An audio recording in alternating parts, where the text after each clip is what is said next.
Assalamualaikum warahmatullahi wabarakatuh. Alhamdulillahirabbil alamin alladzi nahmaduhu wa nasta'inuhu wa nastaghfiruh wa na'udzu billahi min syururi anfusina wa min sayyiati a'malina. May yahdihillahu fala mudhillalah wa may yudlil falan tajida lahu waliyyan mursyida. Asyhadu an la ilaha illallah wa asyhadu anna Muhammadan abduhu wa rasuluhu la nabiyya ba'd. Allahumma fassalli wa sallim ala hadzal nabiyil karim Muhammadin sallallahu alaihi wasallam la nabiyya ba'd. Bapak-bapak, ibu-ibu yang saya hormati serta generasi muda yang saya sayangi. Baiklah, pada kesempatan yang berbahagia ini kita lanjutkan kembali membaca biografi Khalifah Rasulullah, masih tentang Utsman bin Affan radhiyallahu anhu.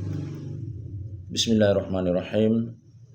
Ketika Rasulullah Shallallahu Alaihi Wasallam dan para sahabatnya hijrah ke Madinah dalam kondisi yang belum stabil, mereka dihadapkan pada masalah kesulitan air. Di Madinah ada sebuah mata air yang memancarkan air tawar yang segar rasanya. Mata air itu disebut sumur rumah. Sumur ini kepunyaan seorang Yahudi yang sengaja diperjualbelikan. Rasulullah Shallallahu Alaihi Wasallam berharap ada di antara para sahabatnya yang membeli sumur itu, sehingga air tersebut dapat dikonsumsi oleh kaum muslimin dengan gratis tanpa mengeluarkan sepeser pun biaya. Utsman segera merealisasikan keinginan Rasulullah. Ia menawarkan kepada si Yahudi, pemilik sumur, agar sudi menjual sumur itu kepadanya. Namun si Yahudi menolak untuk menjualnya. Tidak kehabisan ide, Utsman menawar untuk membeli setengahnya saja. Akhirnya lelaki tua Yahudi itu menjual setengah sumurnya kepada Utsman dengan harga 12.000 dirham. Utsman membeli setengah kepemilikan sumur itu dengan aturan 1 hari untuk si Yahudi dan 1 hari untuk Utsman. Kaum muslimin mengambil air dari sumur itu pada hari bagian Utsman. Mereka mengambil air sebanyak kebutuhan mereka selama 2 hari. Si Yahudi menyadari kerugiannya. Air sumurnya yang biasa laris dibeli warga muslim sekarang sepi pelanggan. Ia pun menawarkan kepada Utsman agar membeli setengahnya lagi. Utsman pun langsung membelinya. Akhirnya sumur yang melimpah airnya itu menjadi sumber air minum penduduk Madinah secara gratis. Ketika pemeluk agama Allah di kota Madinah semakin banyak, masjid terasa semakin sempit. Rasulullah Shallallahu Alaihi Wasallam berharap ada di antara para sahabat yang rela membeli tanah yang bersebelahan dengan masjid supaya bisa digabungkan dengan masjid. Dengan begitu area masjid semakin luas dan lapang. Sekali lagi, tidak ada selain Utsman yang menyambut keinginan Rasulullah Shallallahu Alaihi Wasallam dengan sukacita. Utsman pergi kepada pemilik tanah tersebut dan membelinya dari mereka dengan harga yang cukup mahal. Para periwayat memperkirakan harganya mencapai 25.000 dinar. Ketika Allah menaklukkan Mekah bagi nabinya dan beliau kembali ke Madinah menjadi pemenang yang mulia, beliau melihat perlunya memperluas Masjidil Haram. Beliau menawarkan kepada para pemilik rumah yang menempel dengan masjid agar sudi menyumbangkan rumah mereka untuk tujuan perluasan masjid. Namun mereka minta maaf tidak bisa memenuhi keinginan beliau karena mereka tidak memiliki rumah lain selain itu. Dan mereka tidak punya uang untuk membeli rumah baru. Untuk ketiga kalinya ada Utsman di sana. Ketika kabar itu sampai ke telinganya, ia langsung mendatangi para pemilik rumah dan membelinya dari mereka dengan harga 10.000 dinar. Pada tahun ke-9 Hijriah, ketika Heraklius memimpin Kekaisaran Romawi, ia begitu tertarik kepada Jazirah Arab. Ia ingin sekali menginvasi wilayah tersebut untuk masuk menjadi wilayah kekuasaannya.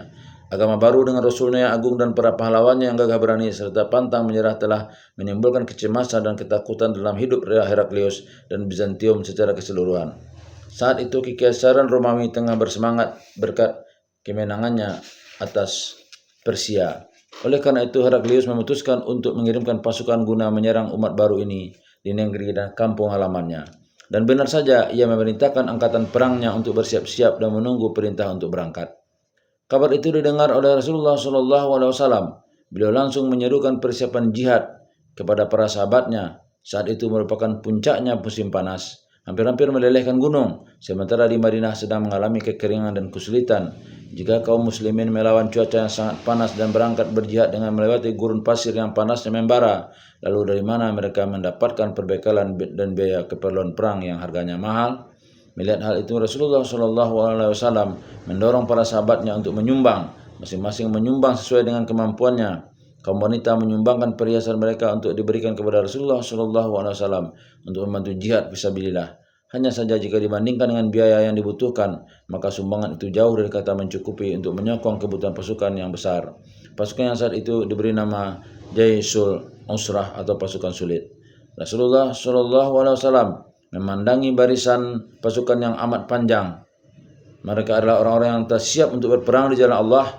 Beliau bersabda, siapa yang sudi mempersiapkan keperluan perang mereka, lalu Allah akan menggantinya dengan ampunannya kepadanya. Ketika Utsman mendengar seruan Rasulullah Shallallahu Alaihi Wasallam ini, ia segera menuju ampunan dan keridhaan Allah. Demikianlah kesulitan yang dihadapi Jaisul Usrah menemukan Utsman sang dermawan sebagai solusinya. Utsman mempersiapkan seluruh keperluan pasukan sampai tali kekang kuda pun tidak perlu mencari lagi. Ibnu Syihab Az-Zuhri berkata, pada perang Tabuk, Utsman menyumbangkan kepada Jaisul Usrah 940 ekor unta dan 60 ekor kuda untuk menggenapinya menjadi 1000. Huzaifah berkata, Utsman mendatangi Rasulullah Shallallahu Alaihi Wasallam dan menyumbangkan 10.000 dinar kepada Jaisul Usrah. Ia berikan dana itu kepada beliau Shallallahu Alaihi Wasallam. Rasulullah menerima dengan tangannya sendiri dan bersabda, semoga Allah mengampunimu wahai Utsman, dosa apa saja yang engkau lakukan dengan sembunyi-sembunyi maupun yang engkau lakukan dengan terang-terangan, dan setiap dosa yang engkau lakukan sampai hari kiamat. Abdurrahman bin Auf berkata, aku pernah menyaksikan Rasulullah Shallallahu Alaihi Wasallam didatangi Utsman bin Affan dengan membawa 900 uqiyah emas untuk disumbangkan kepada Jaisul Usrah. Bukankah telah kami katakan seolah-olah dialah satu-satunya penyandang dana bagi umat yang baru dan agama yang baru ini? Lihatlah, apakah Utsman akan mampu memberikan semua pengorbanan sukarela yang hebat ini seandainya ia belum hijrah kepada Allah dengan hijrah yang sebenarnya, hijrah yang membuatnya lupa segala sesuatu kecuali Allah, Rasulnya, dan kampung akhirat. Rasulullah Shallallahu Alaihi Wasallam meneruskan perjalanan memimpin pasukan kaum muslimin hingga sampai di suatu tempat yang disebut Tabuk. Lokasinya di tengah-tengah antara Madinah dan Damaskus. Kabar gembira datang. Allah telah menciutkan tekad Kaisar Heraklius yang telah mempersiapkan pasukannya berangkat dari Damaskus. Ia mengurungkan niatnya untuk menyerang. Ia bersama pasukannya meninggalkan Damaskus dengan tangan hampa dan kesia-siaan. Keputusan itu diambil setelah ia mengetahui keberangkatan Nabi Shallallahu Alaihi Wasallam dan para sahabatnya untuk menyambut keserangan pasukannya. Rasulullah Shallallahu Alaihi Wasallam memuji Rabb-Nya yang telah menghindarkan kaum muslimin dari peperangan. Mereka pulang dengan membawa seluruh perbekalan yang diberikan oleh Utsman. Apakah Utsman meminta kembali sumbangannya meskipun hanya sedikit? Apakah Utsman meminta kembali satu kirsi, satu ekor unta, atau satu buah tali kekang? Sekali-kali tidak. Mustahil Utsman melakukan itu. Ia tetap seperti biasanya, selalu menyambut segala isyarat dari Rasulullah Shallallahu Alaihi Wasallam yang baginya berarti pengorbanan baru dan tambahan sumbangan. Inilah seberkas cahaya yang menyingkap hakikat hijrah yang dilakukan Utsman bin Affan. Hijrah yang membuatnya meninggalkan harta benda, kedudukan, dan seluruh dunianya untuk bersegera menuju Allah dengan malu-malu seperti malunya seorang laki-laki pemalu yang lari dari cahaya. Ia menghabiskan hari-harinya di tengah para sahabatnya dan di tengah masyarakatnya dengan ketenangan yang menakjubkan. Ia juga berusaha menjauhkan diri dari popularitas dan godaan untuk selalu tampil. Ibadah adalah penenteram jiwanya. Sejak memeluk Islam, Al-Quran menjadi labuan hatinya dan teman hidupnya. Apakah belum saatnya bagi kita untuk melihat ibadahnya sebagai tambahan wawasan akan kegemilangan jiwa dan kebesaran keyakinannya? Ya, sekarang sudah tiba saatnya. Baik, untuk sementara itu yang kita bacakan dulu. InsyaAllah kita lanjutkan nanti dengan judul masih tentang Utsman bin Affan yang lembut dan penyayang. Bila taufiq wal hidayah. Assalamualaikum warahmatullahi wabarakatuh.